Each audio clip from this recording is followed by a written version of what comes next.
Thank you for joining us today. I'm Joshua Hayes. I'm Anna Pantoja. And I'm Andrea Brinson. And today we are going to be talking about the subjects of love, marriage, children, and career choice and how they kind of intersect, especially through the lens of the authors L.A. Paul and Robert Nozick.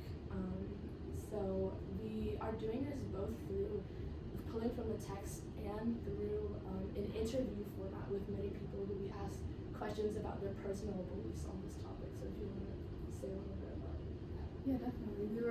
After doing these readings, we were very interested in seeing how both people our age perceive and respond to these kinds of questions, but also how people our parents' age think of love, marriage, children. So the questions were inspired by the reading that Nozick wrote, which Andrea will tell us about. And based off of this reading, we came up with a list of questions asking people about their thoughts on having kids, on marriage, on the differences between friendship love, romantic love, and we came up with very, very interesting responses to these. Yeah. So let's just get into it. So before we get into what people said and what we're going to argue, what some of us might argue about Robert Nozick's reading, let's just have a little bit of exposition about what he actually says. So Robert Nozick argues that romantic love, especially monogamous, marriage romantic love, can be described with this kind of metaphor of forming a we that's almost a new identity or new entity in the world. That is this shared we that is between only these two people. So it's not like you merge into one person, but more like there is another entity. You still exist as one person, but there is another entity in the world that is this we between you and the other person. And he describes it specifically with this kind of metaphor or visual of, if you were to imagine there's this membrane between you and the outside world where your identity is inside of it, and everything else that's not you is outside of it. Two people who are in a romantic relationship, they're touching and the membrane is erased or permeable at that point. Whereas people who are just friends, so people who are close but in a platonic way, they overlap, but the membrane is still intact. So what is he trying to say by that? He's trying to get at many of the important implications of the way he views romantic love, which is that friends share things. Friends do things together. Friends share interests, they share beliefs sometimes, they do things together so as not to be alone and experience the world together. But in his argument, romantic love is on a deeper level because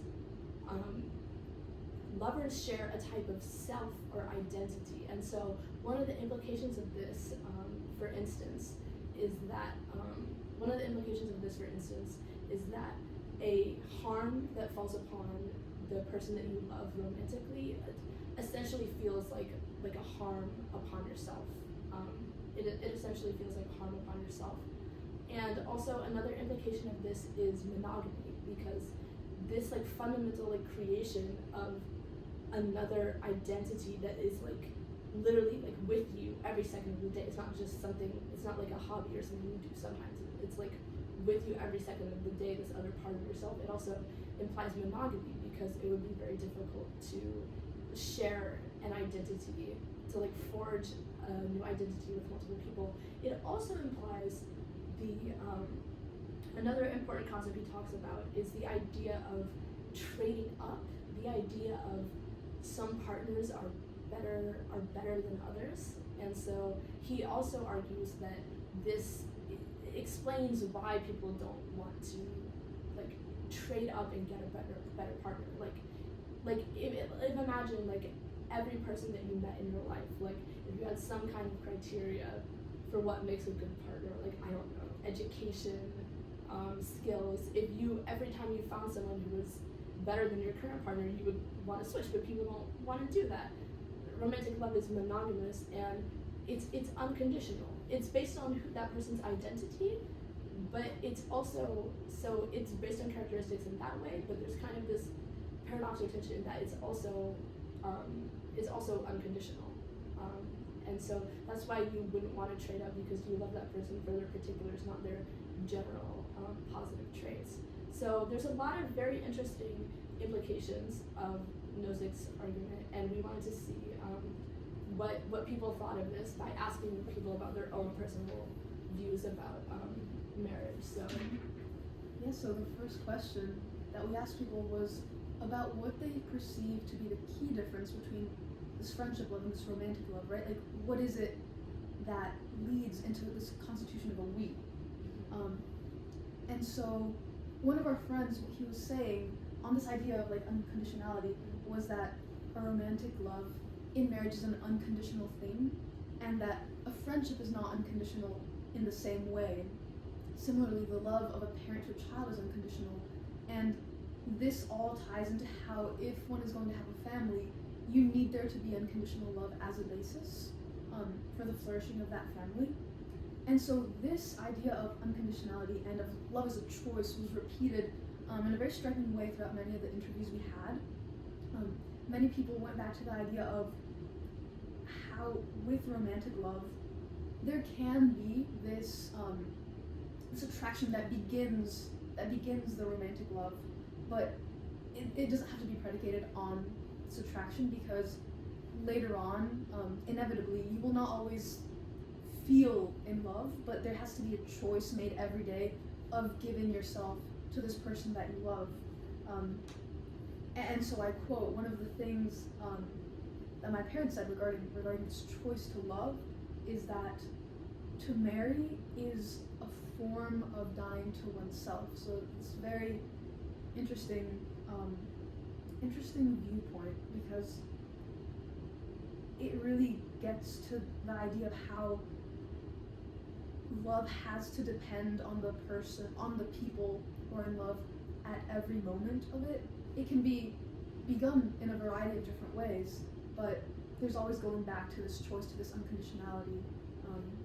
And in addition to this idea of unconditionality, one of the other interesting things that people were saying is that for romantic love versus for friendship, romantic love has more of a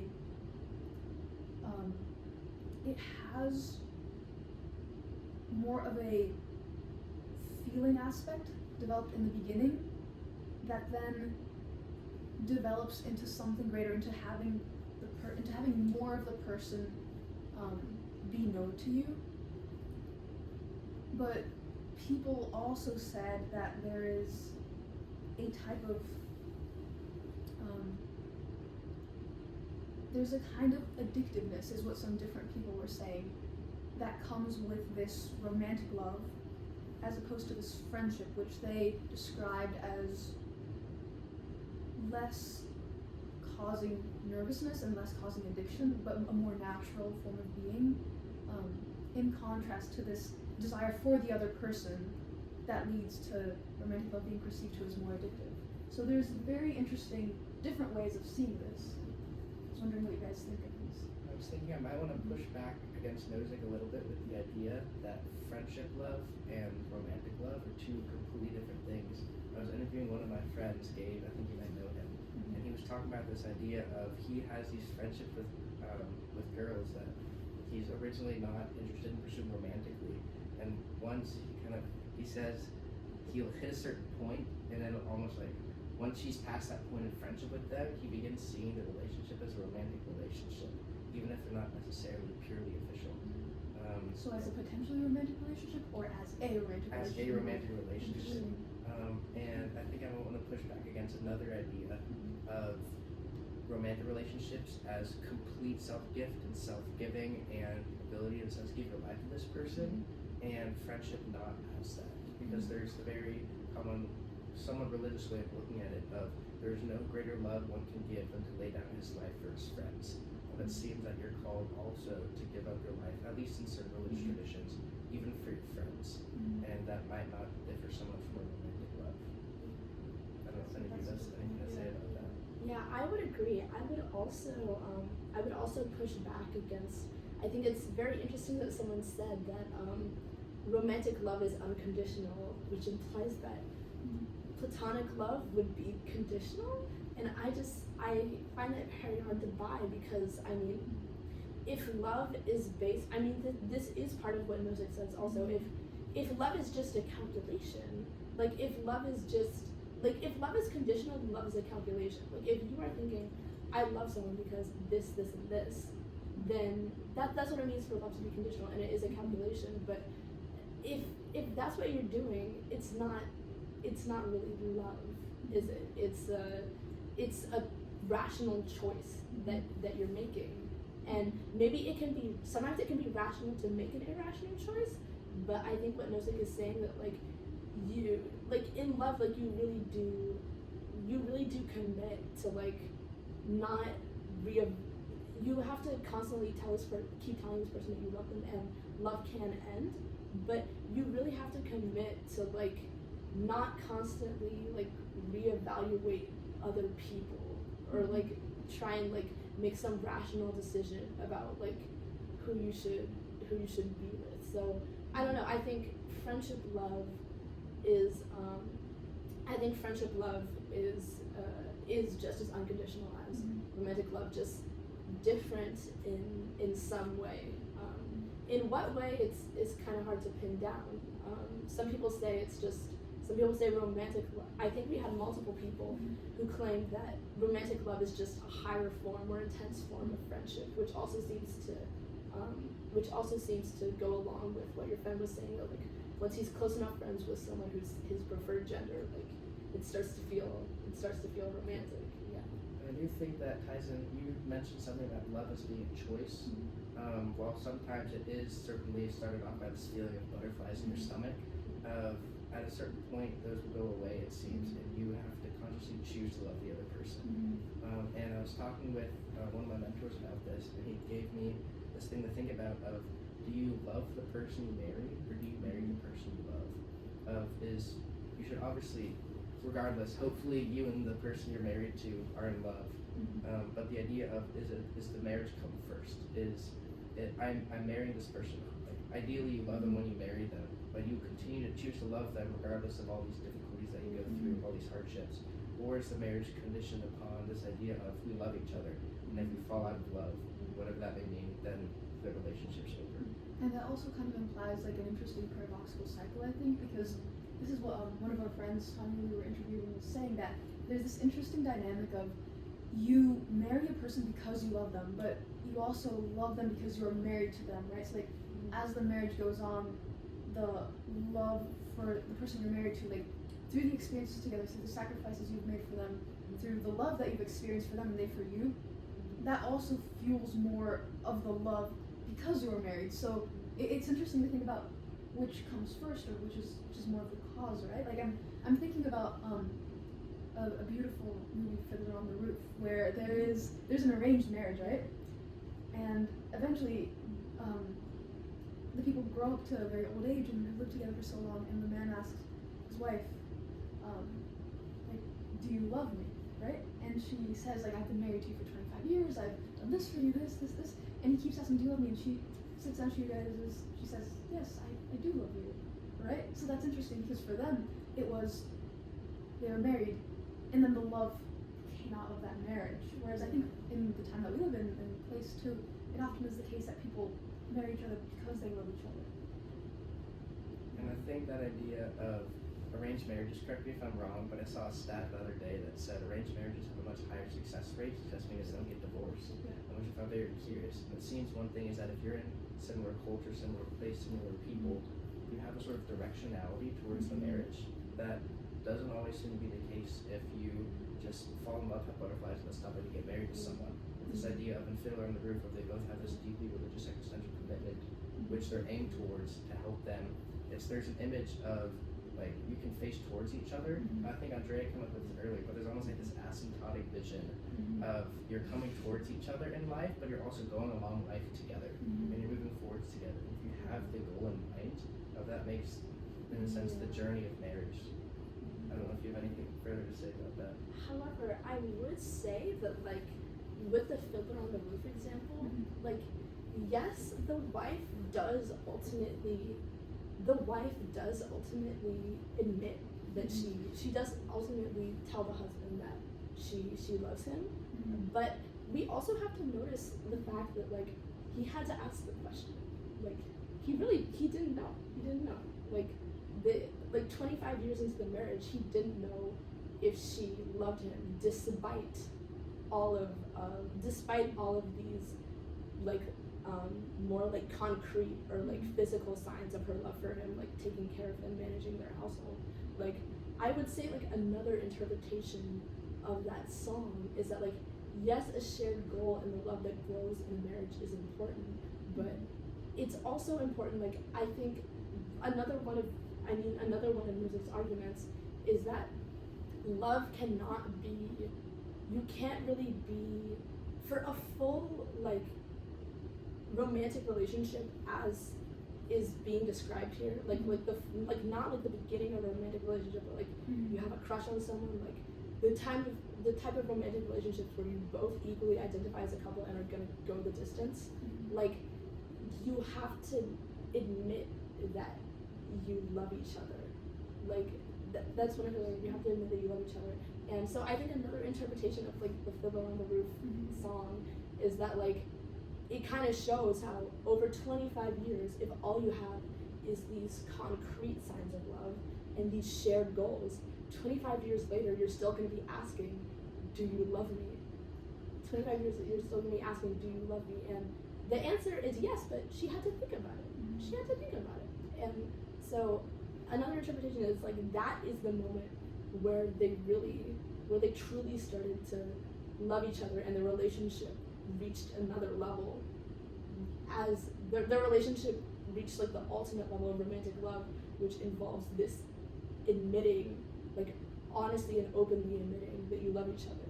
Because I mean, if relationships are sharing our ultimate intimacy and like this sharing of an identity in the world, I mean, if you're not admitting that one like deepest truth that you love the other person, I mean that's like if you don't say that out loud, I mean that is just like one part of yourself that you're hiding. So you're not even like fully joined, as which I don't fully agree that like people who are in romantic relationships are joined, but like as Nozick would say, joined, like you're not fully joined if there's one part of yourself you haven't admitted yet, which is that you love the other person. So I do think it's interesting that you say that the fact that she had to be asked the question several times and find like a not knowing or a lack of surety, because I do think that in some cases it might be that people who are in love, right, like they might ask each other like, oh, like, do you love me, or things that they know, but things that are also like nice to hear in that sense.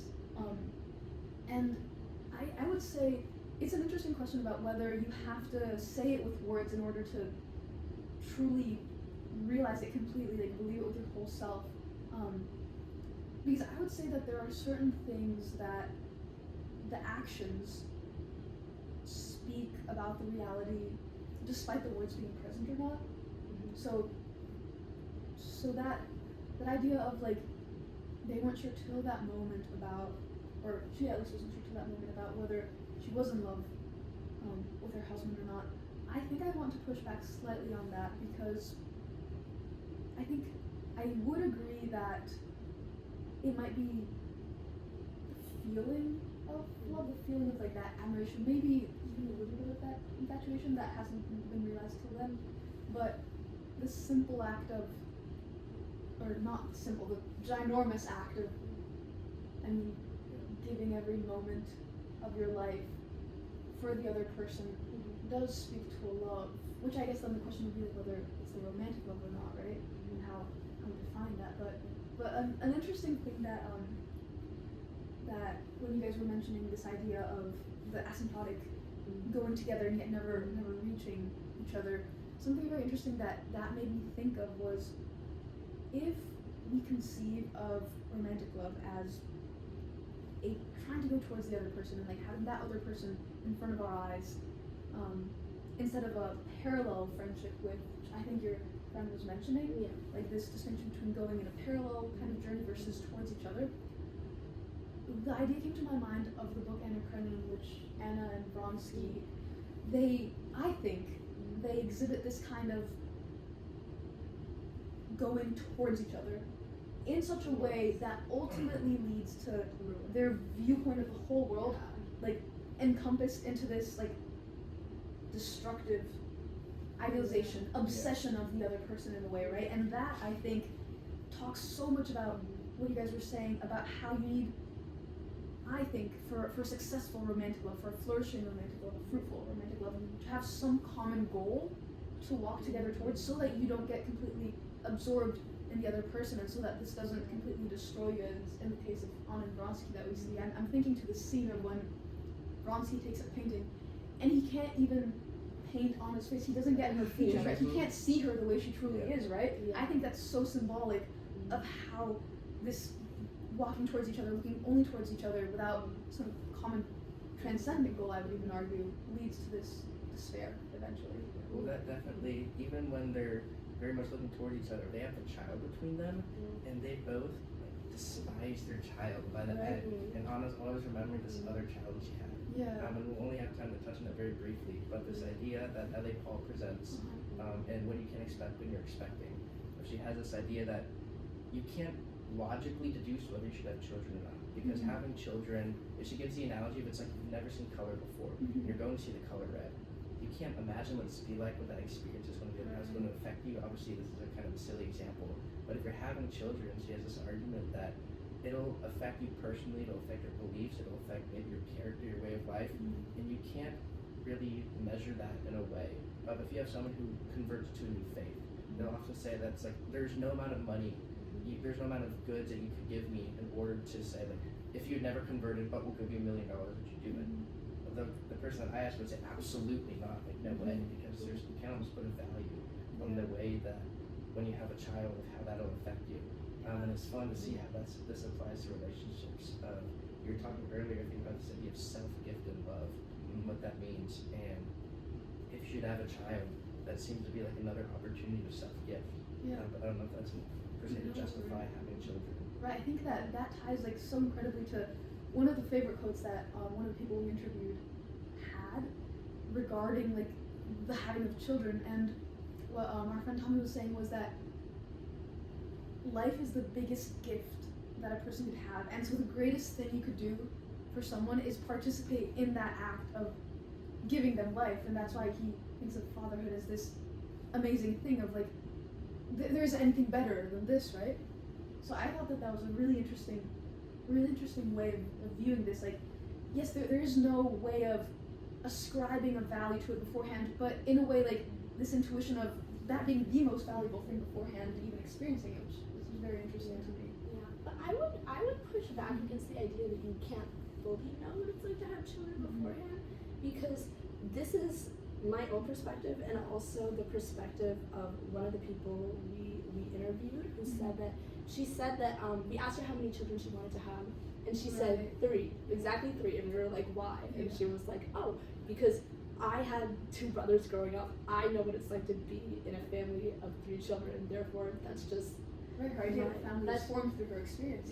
That's just my idea of a family. So I would argue that like it's possible that like we can like we're not completely in the dark in making the decision about how to have children, because even though I haven't personally had the experience of being a mother, I do have experience with the bond between a mother and a child, if that makes sense. Like, in one direction, yeah. Like, if I consider like 3 separate like pieces in this equation, like there's the mother, the child, and this very specific relationship that a mother and a child like have, even though like I haven't had the epistemically transformative experience of being on the mother's side of that equation, I do have experience with that like type of relation from the other perspective. And if I find that to be such a valuable and important thing from my own experience, then that can be I would argue that could be a rational reason to have a child, because I know the value of that relationship, and it's almost so infinitely valuable that perhaps it doesn't matter what side you might be on. And I do agree that, I mean, obviously not all people, many people believe that one of the greatest things, or the greatest thing you can do, like I said earlier, is like to give yourself fully, and this idea of self-gift. And there's this analogy of if I want to, let's say, get better at running, I'll sign up for a 5K. That's in 3 months, like, and then I'll have to run it, and that's that. And whether I train or not, like, I will end up running it, hopefully, and getting in better shape. And that's what someone told me that I interviewed. Of it's like, I want to be the type of person who's able to give their self away fully to someone, and to self-sacrifice for them, and give my life up for them. The way that I do that is I have children, and then I almost don't have a choice of whether or not it happens once a child's there, but I will be forced in a sense to give myself up. I don't know if that seems like a twisted way of trying to become the virtue. Yeah, I hear what you're saying, and I think we actually did hear like many other people say that. I think the same person who said she wanted 3 kids said that like when she asked her own mother about like why she should have children, the reason she said is like personal growth and like maturity, like it will make you a better person to have children. But however, like there's the take that that's ultimately like a selfish way of looking at things, because someone else who we asked someone else if she would have children, my friend Eve, and she had a really interesting response. It's like she said I want children because of course it feels good, it feels transformative to have children. Of course I would want that personal growth in my life, who wouldn't? But she said that it ultimately felt kind of like self-indulgent to have children in the state of the world today. One, because of like things that might happen with the climate in the future, or not feeling confident about the state of the world, like socially, or also the amount of life that already exists in this world and is suffering. Many people feel very guilty about bringing new life into the world and doing nothing to address the life that's already suffering. So that is one pushback against, like, you can't know what it would be like to have children, because like it's a little bit like self-indulgent, because maybe it doesn't matter what it would be like for me to have children. Maybe I can make a decision, like a moral decision that's outside of myself about whether it's good, like outside of my own personal experience, to have children, like for the world, like in general. No, that's an incredible point. I think we're gonna have to wrap it up in a minute or two. I don't know if you had any last words to say about this. Yeah, I guess two things that in response to that came to my mind were that, I mean, that begs the question, if we look at it from you mentioned like a global warming point of view perspective, like is it worth it to, although we would like to give them this life and yet have them live the world as it is, it begs the question of whether life is good even with suffering, right? Like it just begs this question, which I think is like something definitely to consider. And the other thing, referring to the idea of getting married, having children, partly because we want to, like the self-improvement viewpoint, I think that something very interesting is that if we think of the self-improvement viewpoint, yes, it could be in one way taken to be a more like self-looking way of thinking, but there's also a way in which it can, again going back to the idea of like dying to oneself, it can be taken in that form. Like one of the people who I interviewed said that when I asked him like what is advice that you would give to young people who are thinking about getting married, one of the things that he said is that he recommends that women be married to men who are capable of fasting, because marriage itself is a form, like if we see it as a form of like dying to oneself, then this ability to fast says so much about how much your spouse will be able to give himself to you. And this is tied like inextricably, I would say, to how fruitful the relationship will be, in the sense of how much are you willing to give to each other, and eventually to children that may come out of this relationship. And despite, yes, the possibilities of bringing children into a world that has many things wrong with it, right, in the present day world, one of the things that, again going back to the quote that our friend Hamid said, is that do we think of life like as the greatest gift possible despite any circumstances? Like that's, I think, a very important question to consider. So many things to keep thinking about. Yeah. Well, it's a wonderful note to end on. This has been wonderful discussing with you. Thank you guys so much. Thank you so much. And thank you for staying around and watching. Thank you. Hope you enjoyed it.